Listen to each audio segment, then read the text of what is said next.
You're standing in a forest thousands of years ago. You're hungry, really hungry. There's no supermarket nearby, no packaged food, no nutrition label, no Google, and definitely no doctor standing behind you saying, yeah, don't eat that one. In front of you are dozens of plants. Some have bright berries, some have edible-looking leaves, some have roots buried underground, and some contain chemicals that can make you violently sick or kill you. So here's the problem. How did ancient humans know what not to eat?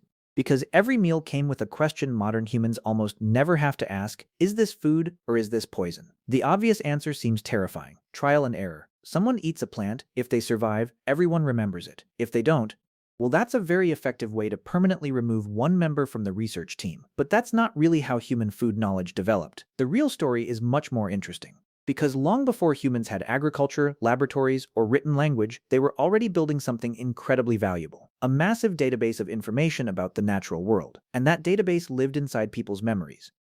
Matter. For most of human history, plants weren't just something growing in the background. They were part of survival. Early humans lived among thousands of plant species. Some were nutritious, some were useless, some were edible only after preparation, and some were dangerous.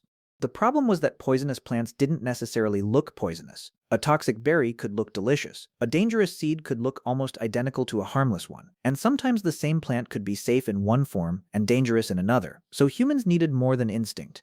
They needed observation. What animals were eating it? Where did it grow? What season did it appear? Did it smell strange? Did it have irritating sap? Did it resemble a plant people already knew? And perhaps most importantly, what happened the last time someone ate it? Because human knowledge doesn't have to restart from zero every generation. If someone discovers that a particular plant makes people sick, the next generation doesn't have to repeat the experiment. They inherit the information. That's one of humanity's biggest advantages. Information can survive longer than the person who discovered it. But observation wasn't enough. Sometimes the difference between food and poison wasn't the plant itself, it was how you prepared it. Ancient humans could process plants through grinding, roasting, boiling, soaking, drying, and other techniques. And these processes can change the chemical composition of plant foods. Some natural toxins can be reduced through proper preparation. So imagine discovering a wild seed. You grind it. It's bitter. You soak it. Better. You boil it. Better again. Eventually, generations of experience turn that discovery into a rule. Raw = dangerous. Prepared this way = food. You don't need to understand chemistry, you just need to know what works. That's practical chemistry without the chemistry textbook. And we have archaeological evidence that prehistoric humans really were processing plants. Neanderthals, for example, consumed plant foods long before agriculture. Researchers have found plant starches and other residues trapped in Neanderthal dental plaque. At El Cedron in Spain, evidence from dental calculus suggests Neanderthals consumed several cooked plant foods and had detailed knowledge of plants in their environment. That's important, because this wasn't simply, there's a leaf, let's chew it. They were selecting plants, processing them, cooking them, and using different plants for different purposes: food, medicine, materials. This means detailed plant knowledge is much older than farming. Humans could also learn by watching other animals. Imagine living in a forest and noticing that deer repeatedly eat a certain plant. Birds eat particular berries. Other animals avoid something completely. That doesn't automatically mean it's safe for humans. Different animals have different digestive systems and different tolerances to toxins, but observing animals could still provide clues. And this behavior isn't unique to humans. Chimpanzees have been observed selecting certain plants in ways associated with self-medication. That doesn't prove our ancestors copied chimpanzees, but it shows that using environmental knowledge to respond to illness has deep evolutionary roots. Humans simply became exceptionally good at one thing: passing information to other humans. One person discovers something, another watches, a child remembers, a parent teaches, a community repeats it. After hundreds of generations, you can have an enormous body of ecological knowledge without ever writing a single word. And here's where things get even more interesting. Different parts of the same plant can have completely different properties. The root might be edible, the leaves might not be, the fruit might be safe, the seeds might contain dangerous compounds. Toxicity can also change with age, season, or preparation. So traditional knowledge could become extremely specific. Not, eat this plant, but eat this part. Only at this time. Prepare it this way. Never eat that part. Don't confuse it with that other plant. That's a huge amount of information. And it's exactly the kind of information that would be almost impossible for one person to discover alone. There's another clue hidden in ancient teeth. Dental calculus is basically hardened plaque. It sounds disgusting. Archaeologists love it. Because microscopic food remains can become trapped inside it for thousands of years. Researchers have found plant starches and other food evidence in ancient dental calculus. At sites in Africa and Europe, these microscopic remains have helped researchers reconstruct what ancient humans and Neanderthals were eating and how some foods were processed. So even when the food itself disappears, sometimes the evidence is still sitting on someone's teeth. Your dentist probably wouldn't call that good oral hygiene. Archaeologists call it evidence, but we have to be careful.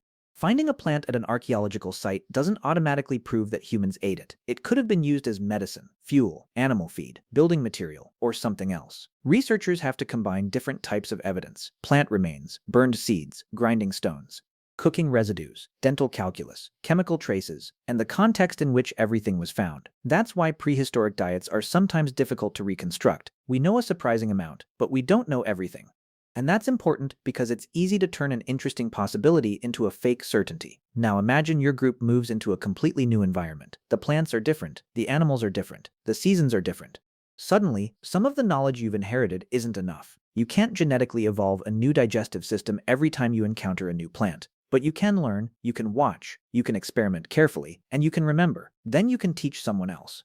That's why cultural knowledge became such a powerful survival tool. A group entering a new environment wasn't necessarily starting from zero. They carried information with them, and some of that information was about what could be safely eaten. Of course, some discoveries probably came from mistakes. Humans experiment. Sometimes experimentation produces a useful discovery. Sometimes it produces vomiting. Sometimes severe poisoning. And sometimes something much worse. But we can't reconstruct most individual prehistoric poisoning events. They usually left no clear archaeological trace. So we shouldn't tell dramatic stories like, one ancient human ate a poisonous berry, died, and everyone learned from it. Maybe something like that happened. Probably did. But we don't know the specific cases. What we do know is that humans who could better recognize useful and dangerous foods had an advantage. And knowledge that helped people survive could be passed on. Over generations, useful information accumulated.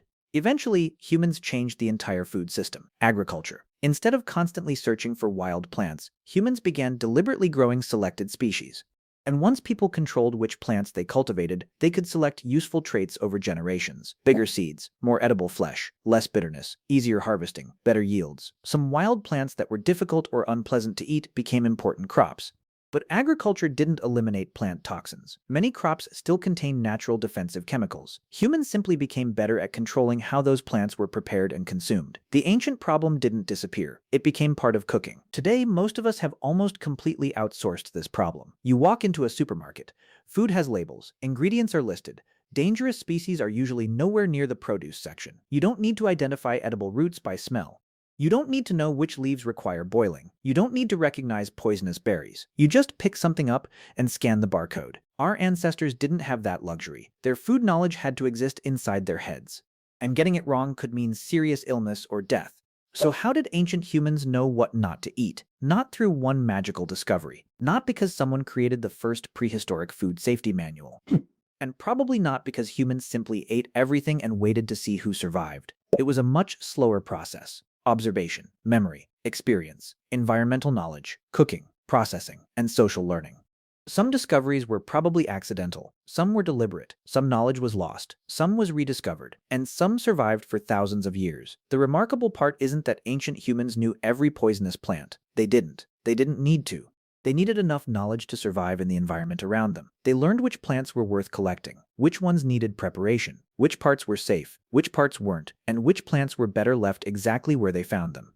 Because for most of human history, the forest wasn't a supermarket. It was a giant database of possibilities. Some could feed you, some could heal you, some could provide useful materials, and some could kill you. The difference wasn't written on a label, it was written in memory, passed from one generation to the next. And somewhere along that chain of knowledge, a wild plant stopped being a mystery and became food.